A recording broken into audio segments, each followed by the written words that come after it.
All right, Shalom, Shalom, Akim. First and foremost, I want to give all glory and honor to Yahweh, Ba'ashem, Yahushai, Ba'ashem, Rakakadash. Double honors to my elders and apostles at Great Millstone, who rule well and teach well. Peace and salutation unto the Lord's elect. This is Brother Yosab, and it's going to be a quick lesson today, Lord willing. You find this edifying and exhorting. I saw this image here, which shows, an Israelite man holding the sword, which is the word. And this verse right here, Ephesians 6:17, and take the helmet of salvation and the sword of the Spirit, which is the word of Yahweh. So we have to be using this sword every single day. And I've made videos about this before, and so have lots of the brothers. But do you see a warrior or a soldier ever stepping into the battlefield without his armor or without his proper, arsenal? No, because he's gonna get attacked, and he's gonna get exploited. He's gonna get caught lacking.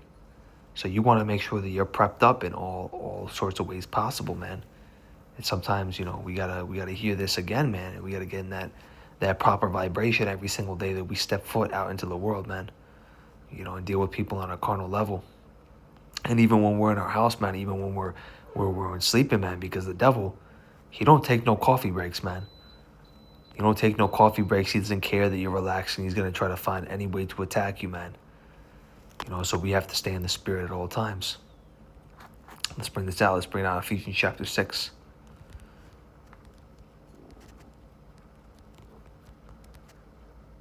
Because we're wrestling against spiritual powers every single day, man. This is not. We're not just dealing with people in the physical, and at this point we know that. But this is Ephesians 6:12. For we wrestle not against flesh and blood, but against principalities, against powers, against the rulers of the darkness of this world, against spiritual wickedness in high places. So you have all sorts of spirits, man, everywhere. Monitoring spirits, spirits of jealousy, people that are envious, that are trying to just find ways to throw you off this path and distract you. And you have to be able to see that, man, and use wisdom and discernment, man, and put on your full armor. So let's bring out this chapter right now. And it continues to say,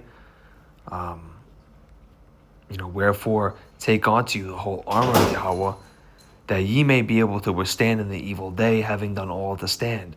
Stand therefore, having your loins girt about in this truth, and having on a breastplate of righteousness, and your feet shod with the preparation of the gospel of peace. So when we're going, we have to be prepared, man, with this gospel, man. Knowing these precepts, man, meditating on these precepts, because when something happens, man, when somebody's bothering us, or when we're going through something like a trial, we can always come back to these scriptures. These scriptures are what comfort us, and they give us that understanding, to keep us moving forward in the spirit. It continues to say, and your feet shod with the preparation of the gospel of peace, above all, taking the shield of faith, wherewith ye shall be able to quench all the fiery darts of the wicked. So, when we use faith, man, that faith in the Lord and its hopes and the hope and promise that he's given us, we're able to withstand all the fiery darts that come our way. Even if there is arrows that are flaming and they're shooting towards us, it's just going to fly right off our armor because we're protected. It continues to say, and take on the helmet of salvation and the sword of the Spirit, which is the word of Yahweh, praying always with prayer and supplication in the Spirit, and watching thereunto with all perseverance and supplication for the saints, and for me, and that my utterance may be given unto me, and I may open my mouth boldly and make known the mystery of the gospel, for which I am an ambassador in bonds, that therein I may speak boldly as I ought to speak. So, we go out and we preach on the highways and hedges, and we compel those to come in. And through doing that, we're this mystery of the gospel is made known onto the elect, man. And we're supposed to be fishers of men. So we go out and we preach this beautiful gospel in hopes that, our people can come to repentance, man, before it's too late, so that they can also be girded up with the armor that the Lord has to provide for us, man. Because at the end of the day, this is a gift, man. The armor of Yahweh Ba'ashem Yahushai is a gift when everybody else is being vexed and they have to turn to the things like drugs and alcohol and little quick fixes. We have the armor. So why not use it to the fullest advantage that has been given? You know, we have the book, we have the ability to pray, man, to get the spirit and to sharpen iron with the fellow Akim, and that right there builds up our armor, man. Just like, in the video game, for example, you got like a Minecraft, or even other games. We got Minecraft, you got the bronze armor, you got the iron armor, and you got the diamond armor. And it's just an example, and it's a game that we played when we were children. But if you think about it, man, you're looking for that diamond armor, man, and that's found when you really spend that time with the Lord and build that up. You gotta strengthen your spirit. It's a daily walk, but we continue to move forward, and the Lord sees that, and He pours us more wisdom and prepares our mind for what's to come. So it's very important, and there's a few things that we got to do, Akim. And first off is have faith. What does Hebrews 11 and 1 say? Let's bring that out. This is Hebrews 11 and 1. Now faith is the substance of things hoped for, and the evidence of things not seen. For by it the elders obtained a good report. So the elders and apostles at Great Millstone, through the power of Yahweh Shemel Shai and through their faith, they've been pushing for so long, and then they've blessed us with the knowledge and understanding so that we can have faith, and through that faith, that's what's going to keep us till the end. And we got to fight till the end, man, because we're soldiers at the end of the day. We've been called into this by the Lord Yahweh Shemel Shai, and we can't succumb to the distractions that Babylon the Great has to offer. That these carnal, fleshly things that just are only temporary and vexing. What does this say? A soldier.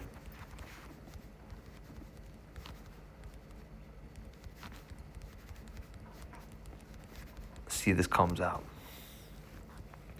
Yeah, it's the book of 2 Timothy 2:4-6. No man that warreth entangleth himself with affairs of this life, that he may please him who has chosen him to be a soldier. And if a man also strive for masteries, yet he is not crowned, except he strive lawfully, the husbandman that laboreth must be the first partaker of the fruits. So, if you're laboring, it's not going to be counted in vain, man. If you're doing this in sincerity, and you're speaking according to the oracles of Yahweh, and you're speaking sound doctrine, and we're not warring ourselves in matters that don't pertain to us. We're not being busybodies, because that's what gets you distracted off this track, man. And if you see a soldier goes with one sole purpose, and that's to complete the mission, and to endure, and to fight, and to stay disciplined. And we have to have that same mentality, man, when we're in this walk, because this is very important what we're dealing with right now, man. We've been given the knowledge and understanding through the spirit and power of Yahweh Shemel Shai. How can we take that blessing for granted, man? We got to be a soldier, man. This is the duty of man. This is our reasonable service. What does it say? Reasonable service. Let's bring that out. And that's by going and having faith to go and do these lessons and to pray fervently every single day and to, fight for the Lord. This is Romans 12 and 1. I beseech you, therefore, brethren, by the mercies of Yahweh, that ye present your bodies a living sacrifice, holy, acceptable unto Yahweh, which is your reasonable service. So, we're supposed to give up our body to the Lord, because this is ultimately not our own body. It's been paid with the price. As the book of Corinthians says, I believe. Let's see if that comes out right now too. But we've been, Corinthians 6 and 20. For ye were bought with a price, therefore glorify Yahweh in your body and in your spirit, which are Yahweh. So this is our reasonable service, because at the end of the day, the Lord, He formed us in the womb, and He knew that at one point in time we were going to come into this knowledge, wisdom, and understanding. And by doing so, we got to make sure that we're adequately prepared, man, to serve the Lord as a soldier. And that comes with understanding the weapons and the tools that He's been gifted. He's gifted to us, man. We can't take this for granted. And not only with faith is one of the main things, but speaking on the power of His name. Salvation.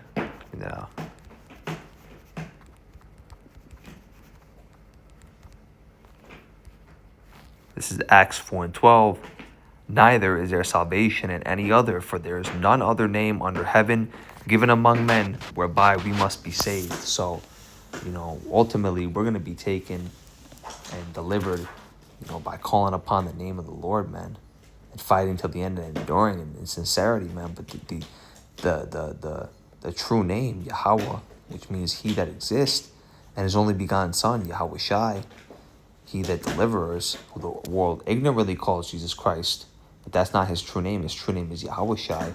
That's what's going to save us, man, calling upon His name, and having that full trust in Him with faith. Because without faith, what is there? You got to believe in this, man. You got to really believe in what you're in. And on top of that, you got to be praying. What does the book of Thessalonians say? Pray without ceasing. Let's bring that out. It's a lot, Yakim, if there's any background noise. I got the cats. All of a sudden, they want to, start making some noise. I want to keep pushing on, though. This book of Thessalonians 5:16 through 28, rejoice evermore, pray without ceasing. So let's see what that word means right there, ceasing.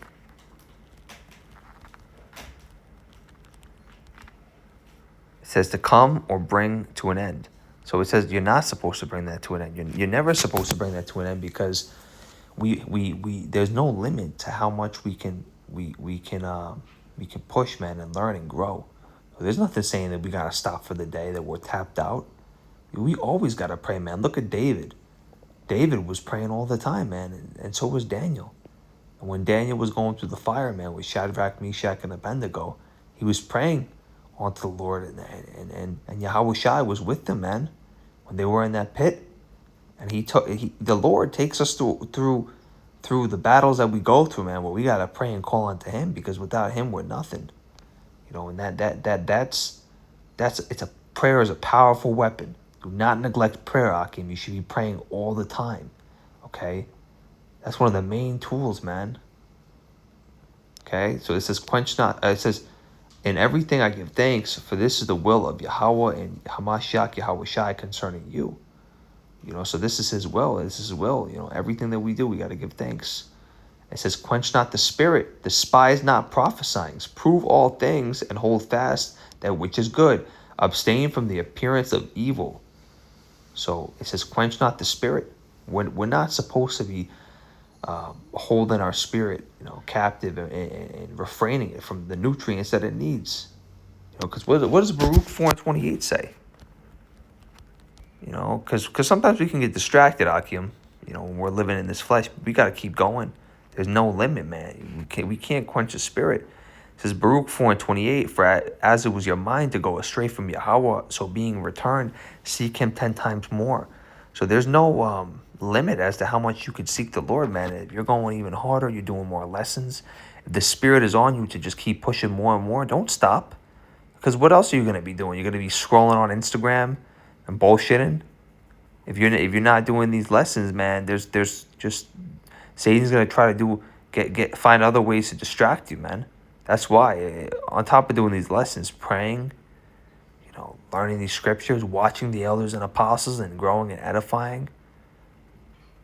These things right here, this is what builds up our spirit, man. And this is what fortifies us, so that we have that firm shelter, and if our mind is, focused on the Lord, and we've poured into our cup more than we can handle, well, it's going to pour out onto others, man, fellow Akim and Akwath men that need to hear the message and also need to grow. Maybe they might need that boost one day, and you're there to help them, and they can do the same thing. That's what we're a part of a body, man, and we're here to help those that are sincere and trying to seek the Lord too. This isn't just for us. This is for the brothers and sisters that are laboring with us, man, because we're in this together. We're fighting for the same penny. What does it say? Iron sharpen iron. And if you're looking at a sword, wouldn't you want your sword to be sharpened? Maybe it's a little bit dull. You have your fellow Akim that says, you know what, man, I'll help you sharpen your sword, man, so that when we go into battle, we're both ready. Because, when we do these lessons, man, with the fellow Akim, it's a beautiful thing. When we go out and we do the camp and the highways and byways, it's a beautiful thing. Okay, we're going at war. We're going to war, man, in the spirit. And we're fighting against these evil, principalities and rulers. And Esau hates that. The devil hates that. Okay, this is from the NLT. As iron sharpeneth iron, so a friend sharpens a friend.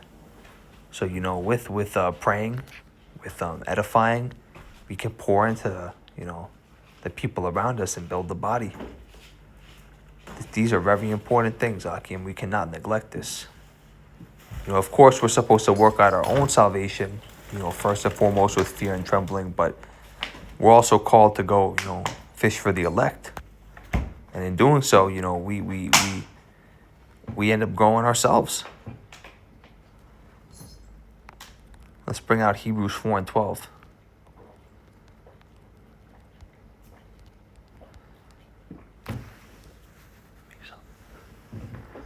This is the book of Hebrews 4:12. For the word of Yahweh is quick, powerful, and sharper than any two-edged sword, piercing even to the dividing asunder of soul and spirit, and the joints and the marrow, and is the discerner of the thoughts and intents of the heart. So, this word is like a sword, man. And when you bring out the word, especially in front of these demons, they tremble.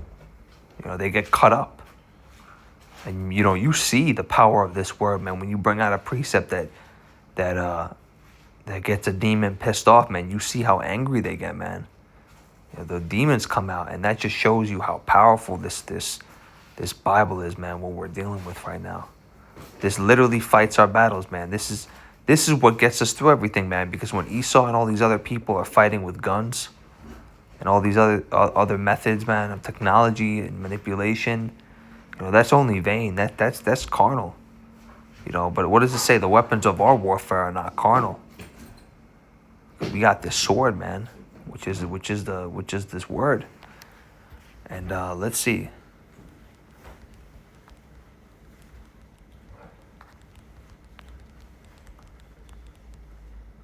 This is Corinthians 10:4, 2 Corinthians 10:4. For the weapons of our warfare are not carnal, but mightily through Yahweh for pulling down strongholds. So, this word, man, Yahweh Shemel Shai, he's the one that pulls down these strongholds, man, and he fights, these battles that we go through. And with prayer, with reading this word, with doing these lessons, with calling on the true names, these are the weapons and tools that the Lord has given us to fight till the end. Okay? We got to be able to use the Makim every day. You got to wake up and seek the Lord, with seek him early with wisdom, and set that vibration and tone the right way so that you can carry forth your mission as a soldier. Never forget that, Hakim. Never forget that. And pray that the Lord brings you in the Psalm 91 shelter. We're gonna close off with that. You gotta pray, man. Pray out to the Lord, reading the Psalms. Because the Lord has given us a castle, a fortress, a compound to go into when things might be getting too tough, man. Because, if you look at a soldier, they always got to go back to home base. They're not always, sometimes they might need to be in that confinement, protection. We have the shelter at the end of the day that's powerful, more powerful than anything. So Psalms 91 says, whoever dwells in the shelter of the Most High will rest in the shadow of the Almighty. I will say of the Lord, he is my refuge, my fortress, Yahweh, in whom I trust. And you know what? We're going to bring out the whole chapter of Psalm 91.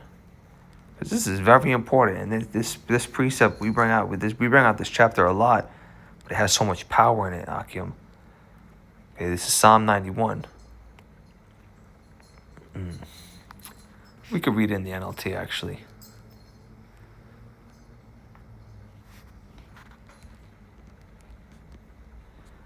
All right. This is Psalm 91 from the NLT. Those who live in the shelter of the Most High will find rest in the shadow of the Almighty. This I declare about the Lord. He alone is my refuge, my place of safety. He is my God, and I trust him, for he will rescue you from every trap and protect you from deadly disease. He will cover you with his feathers, and he will shelter you with his wings. His faithful promises are your armor and protection. See? His faithful promises, the Lord promised us. That's the protection and armor, man. That faith and hope is what keeps us moving forward. It continues to say, do not be afraid of the terrors of the night, nor at the arrow that flies in the day. Do not dread the disease that stalks in darkness, nor the disaster that strikes at midday. Through 1,000 fall at your side, through 10,000 are dying around you. These evils will not touch you. Just open your eyes and see how the wicked are punished. So, if you're not under that Psalm 91 encampment, you're going to get utterly destroyed. And this is what's going to happen to these 2/3, man, these other nations, man. When Jacob's trouble is in full effect, you're going to start seeing judgments taking place that you've never even imagined with your own eyes. And this is why you got to pray fervently, man, that the Lord doesn't take your candlestick away and that he keeps you on this track, man, keeps you till the end. And he protects you with his mighty feathers, man, because we need this. There's nothing else that's going to ever amount. There's nothing else that's going to come close to this, man. This is why we need the Lord more than ever before. And it continues to say, if you make the Lord your refuge, if you make the Most High your shelter, no evil will conquer you, nor plague will come near you, or near your home. For he will order of his angels to protect you wherever you go. They will hold you with their hands, so you won't even hurt your foot on a stone. You will trample upon lions and cobras. You will crush fierce lions and serpents under your feet. The Lord says, I will rescue those who love me. I will protect those who trust in my name. I will call on me, and when they call on me, I will answer. I will be with them in trouble. I will rescue them and honor them, and I will reward them with a long life and give them my salvation. So that salvation is promised, man, through the reward that the Lord has given us. And that's why we have to call upon his name. And anything that comes our way, man, the Lord's going to fight with us. He's going to fight our battles for us. We don't have to do it all on our own, man. This is why, man, we gotta call upon the Lord and have that full trust in him. So with that being said, Akim, Lord willing, I pray that you found this lesson edifying. Make sure to use the weapons that the Lord has given you. Okay? I want to give all the glory and honor to Yahweh, Ba'ashem Yahushai, Ba'ashem Rakakadash. Double honors to the elders and apostles of Great Millstone who rule well and teach well. Peace and salutation to the Lord's elect. This is the brother Yawasap. Shalom.